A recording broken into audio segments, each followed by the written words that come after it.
네, 안녕하세요. 트레이딩룸의 아포카도.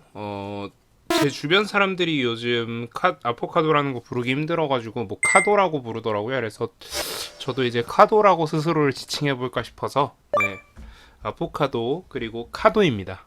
네, 오늘 영상 주제는 제가 저번 영상에서 약속드렸던 것처럼 매매일지에 대해서 조금 더 디테일한 얘기를 좀 해주려고 해요. 사실 이거 매매일지라는 게 되게 마냥 도움이 되냐라고 하면은 사실 또 그렇지 않아요. 왜냐면 틀린 방식으로 하고 있으면은 또 사실 삽질만 계속 하는 게 되거든요. 그래서 마냥 도움이 되냐라고 물어본다면 사실 저는 뭐 예스라고 답을 하기 힘들 것 같고요. 그래서 틀린 방식으로만 안 하셨으면 좋겠고, 그래서 틀린 방식이 아닌 올바른 방식으로 하시기 위해서 제가 좀 몇 가지를 좀 더 짚어드리려고 해요. 일단 저번에는 제가 한신기계를 가지고 제가 말씀을 드렸었고, 한신기계 그때 뭐 2천만 원 정도 찍혀 있었는데, 지금 영상이 이번에 일요일날 올라갔는데, 사실 제가 그거 영상 찍은 날 보시면은 목요일날 찍었어요. 그리고 지금 금요일이 있었죠. 그래서 금요일날 제가 한신기계 조금 남아 있었는데 그거 전부 다 팔았더니 자사주 매각 이슈가 뜨면서 시간외 하한가로 도달했더라고요. 그래서 사실 뭐 매매하다 보면은 그런 상황에 도달할 수밖에 없어요, 가끔. 그럼에도 불구하고 우리가 매매를 하는 이유는 그런 경우보다 그렇지 않은 경우가 더 많기 때문에 그런 거고요. 그래서 오늘 제가 드리고 싶은 얘기는 매매일지의 기본은 제가 말씀을 드렸었는데 조금 더 디테일한 얘기들을 좀 다뤄보려고 해요. 무슨 얘기냐면 일단 자기 반성이 들어가야 돼요. 제가 봤을 때는 무슨 뜻이냐? 내가 매매를 잘 했는지를 객관적으로 봤으면 이제 주관적으로도 좀 한번 자기 반성이 들어가야 돼요.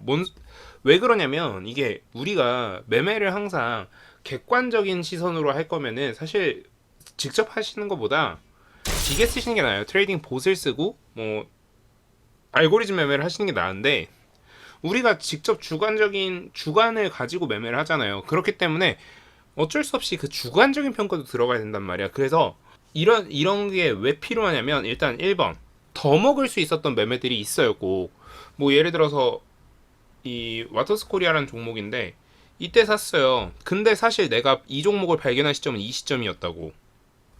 그리고 고점을 뚫고 올라가요. 근데 이거를 제대로 분할 매도만 했어도 수익률이 훨씬 올라갔을 거예요. 그러니까 이런 식의 좀 주관적인 평가들이 필요해요. 그래서 더 먹을 수 있었을 때에 대한 좀 주관적인 평가가 필요하고요. 두 번째로 뭐냐면 더 먹을 수 있는 거 이런 거 아니에요. 그냥 본인이 원칙대로 안 했을 때 이게 더 먹을 수 있었느냐? 이것보다도 이게 더더욱이 심할 때 언제냐면 내가 이게 수익이었는데 원칙대로 안 해서 손실이 나거나 수익이었는데 토해내거나 약간 이런 경우에 좀 쓰셔야 돼요. 그래서 그런 예시들을 제가 좀 몇 개 보여드릴 거예요. 근데 문제는 뭐냐면 저는 다 수익 종목이라는 거. 그래서 여러분들이 조금 안 와닿을 수도 있다는 거. 하지만 여러분들한테 도움이 되니까 한번 보세요. 자, 일단 첫 번째로 KPF라는 종목이고요. 이 친구는 무슨 종목이냐면 석탄 쪽으로 엮여 있는 종목이에요. 자, 그런데 이 종목을 제가 왜 봤냐면 이때 이 상승 시기에 석탄 이슈가 있었고요. 어떤 이슈가 있냐면 EU 관련 이슈가 있었어요. EU에서 러시아 석탄을 수입하지 않겠다. 근데 이게 인도네시아 쪽에 석탄 광산이 있어가지고 그거 관련해서 이제 급등을 했던 거거든요. 근데 이때 그럼 내가 왜 샀느냐? 일본도 금지를 한데 그런 뉴스가 나오기 시작했어요. 그러면 이거는 하나의 이슈가 새로 붙은 거니까 매수를 해볼 만한 상태였고요. 거기다 추가적으로 호가창이 너무 이뻤어요. 그래서 들어간 거예요, 과감하게. 그리고 단기적으로 급등이 나올 때 일부 매도를 하고 나온 건데, 자, 그러면 야 이거 좋은 매매 아니었냐, 이거 잘한 매매 아니냐, 이거 대충 제가 한 500만 원 정도 번 것 같은데 잘한 매매 아니냐라고 하실 수도 있는데, 문제는 지금 여기 한번 보세요.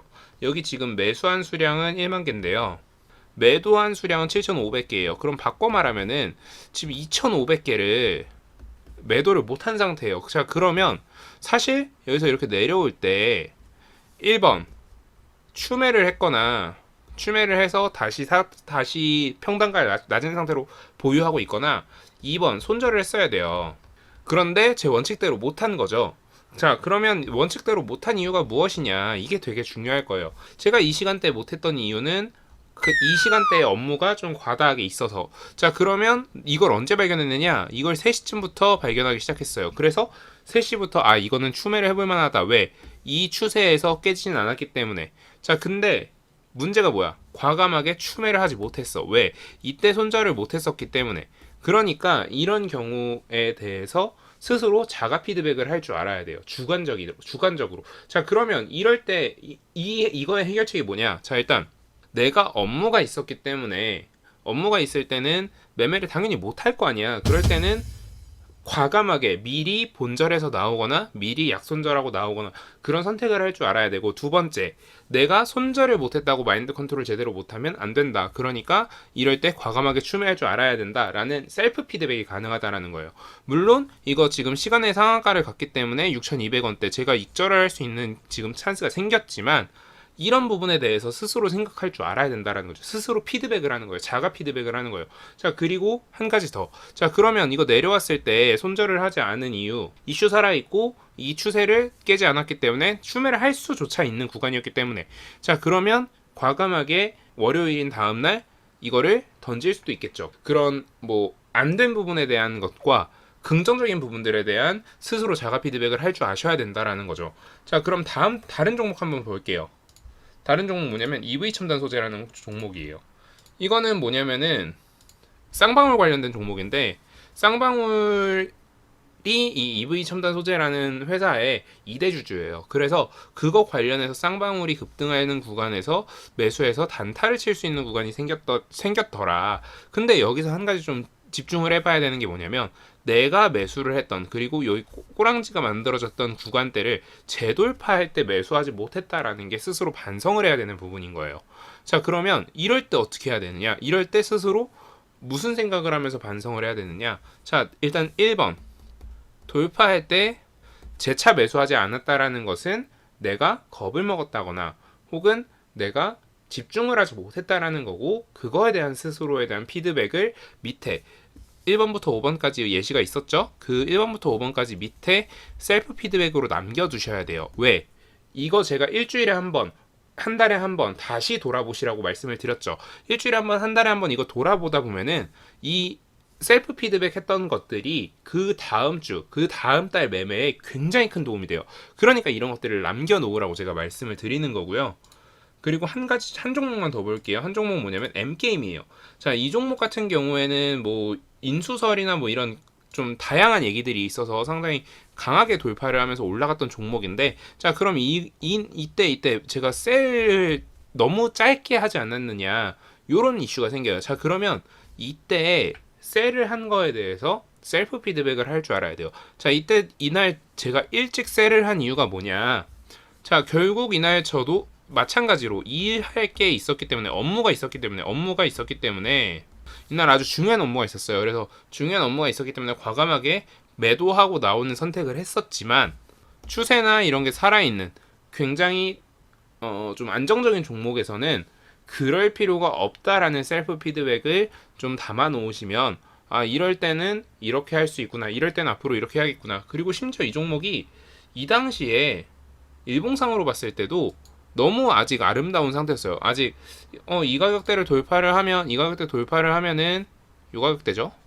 돌파를 하면은 이거 한 번 더 날아갈 수 있겠는데, 그리고 바로 위에 있는 요 구간까지는 최소한 갈 수 있겠는데 싶었는데, 요 구간을 뚫고 나면은 위로 이제 14,000원까지 열려 있다라는 사실까지 알고 있었죠.